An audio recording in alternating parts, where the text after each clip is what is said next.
MLA గారు ఇక్కడ collector గా చేశారు. శ్రీకృష్ణదేవరాయల పంచశతాబ్ది ఉత్సవాలు, మహిళా దినోత్సవం కని విని ఎరుగని రీతిగా జరిపిన గొప్ప ఘనత. వారిని సాధారణంగా బూల రామాంజనేయులు గారిని ప్రాంగణంలోకి ఆహ్వానిస్తున్నాం. నమస్తే సార్. ముందు సభాధ్యక్షులుగా శ్రీ సర్పంచ్ జగన్మోహన్ రావు గారిని, అలాగే ఎమ్మెల్యే ప్రతిపాడు బూల రామాంజనేయులు గారిని, అలాగే జెడ్పీటీసీలు ఎంపీటీసీలని, అలాగే మధుసూదన్ రావు గారు ఎంపీటీసీ, అమిల్లేని భార్గవ తేజ్ గారు జేసీ అండ్ అడిషనల్ మెజిస్ట్రేట్ గుంటూరు వారిని సాధారణంగా ఆహ్వానిస్తున్నాం.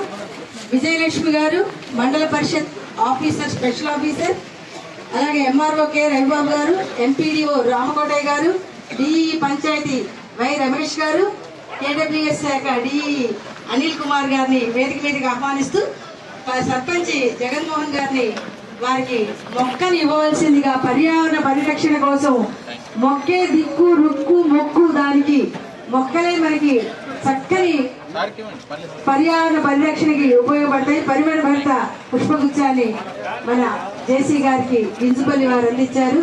జగన్మోహన్ గారు అతిథులందరికీ కూడా పర్యావరణ పరిరక్షణ కోసం మొక్కల్ని విజయలక్ష్మి గారికి స్పెషల్ ఆఫీసర్ అందిస్తున్నారు. ఎంఆర్ఓ గారు అందరు.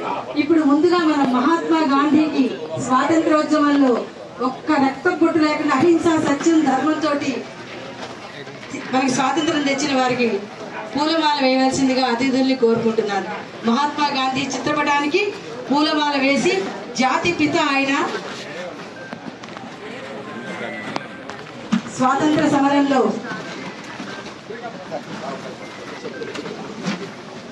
వారి యొక్క సేవలు త్యాగం మనకి ఎప్పటికీ ఎద గదిలో హృదయలో కదిలి మెదులుతాయి.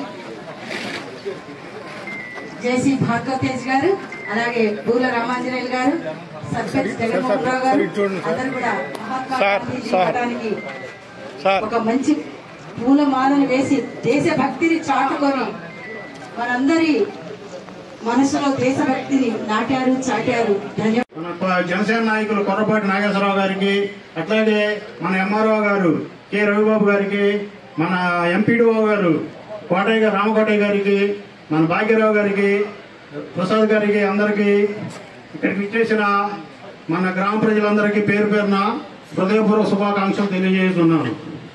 ఈరోజు గ్రామ సభను మన ప్రీతమ నేత జనసేన అధ్యక్షులు మన పవన్ కళ్యాణ్ గారు పిలుపు మేరకు రాష్ట్రంలో 13,326 గ్రామ పంచాయతీలలో ప్రతి ఒకే రోజు గ్రామ సభను నిర్వహించాలని ఆదేశాలు జారీ చేసినారు.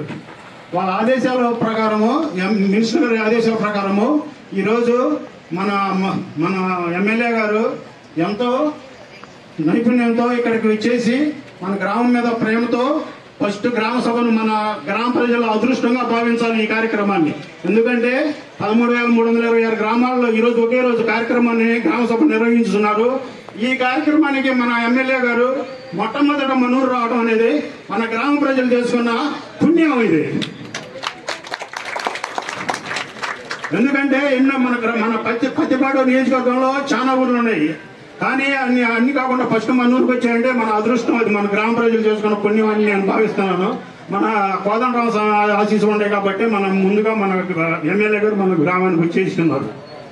ఈరోజు ఈ గ్రామ సభ ముఖ్య ఉద్దేశం ఏంటంటే గ్రామంలో ఉన్న సమస్యలను ఫస్ట్ అనంతపూర్లో చేసింది, తర్వాత విజయనగరంలో చేసింది, ఇప్పుడు 3వ జిల్లాగా మన జిల్లాకు వచ్చింది.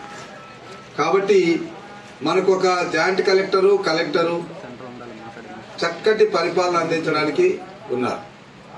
అట్లాగే పరిపాలన అనుభవం ఉండి గ్రామాలు ఎలా అభివృద్ధి చెందాలి, వ్యక్తిగత ప్రయోజనాలు ఎలా అభివృద్ధి చెందాలో 35 సంవత్సరాల పరిపాలన అనుభవం ఉన్నటువంటి వ్యక్తి మీ ప్రతినిధిగా ఉన్నాడు. ఈ టైం మీకు సువర్ణ అవకాశం. దీన్ని సద్వినియోగం చేసుకుంటే మనం అందరూ బాగుంటాం, మన గ్రామాలు బాగుంటాం. సో వీటన్నిటికన్నా ముఖ్యంగా ప్రజల గురించి ఆలోచించేటటువంటి ముఖ్యమంత్రి మనకున్నాడు. ప్రజల అభివృద్ధిని గురించి, గ్రామాల అభివృద్ధిని గురించి ఆలోచించేటటువంటి ముఖ్యమంత్రి చంద్రబాబు నాయుడు గారు మనకు ముఖ్యమంత్రిగా ఉండడం, తనకంటూ ఒక నిస్వార్థతో కూడినటువంటి రాజకీయం ఉండాలన్నటువంటి తపన పడే డిప్యూటీ సీఎం పవన్ కళ్యాణ్ మన పంచాయతీరాజ్ రూరల్ డెవలప్మెంట్కు ఉప ముఖ్యమంత్రిగా ఉండడం కూడా మన అదృష్టం.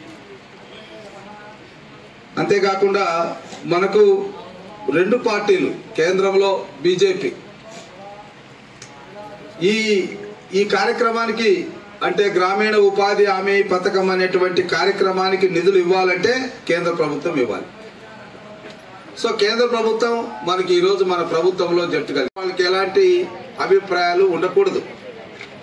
సో ప్రజలు ఏ కార్యక్రమాన్ని ముందు చేయాలనుకుంటే అదే కార్యక్రమాన్ని ముందు చేయడం అనేటువంటిది జరుగుతుంది. మళ్ళీ ఒక్కసారి 6 నెలలకు ఒక మారు మళ్ళా గ్రామ సభ జరపడం జరుగుతుంది. ఇలాంటి సభ మళ్ళీ ఒక 6 నెలలకి అంటే సంవత్సరానికి 2 సార్లు గ్రామ సభ జరుగుతుంది. 2 సార్లు చేసిన పనుల మీద తనిఖీలు జరుగుతాయి. అదే చంద్రబాబు గారి యొక్క మార్కు. ఎటువంటి పరిస్థితుల్లో పనుల్లో నాణ్యత కానీ లోపించడం కానీ పనుల్లో అవినీతి కానీ ఆయన ఎటువంటి పరిస్థితుల్లో ఒప్పుకోరు.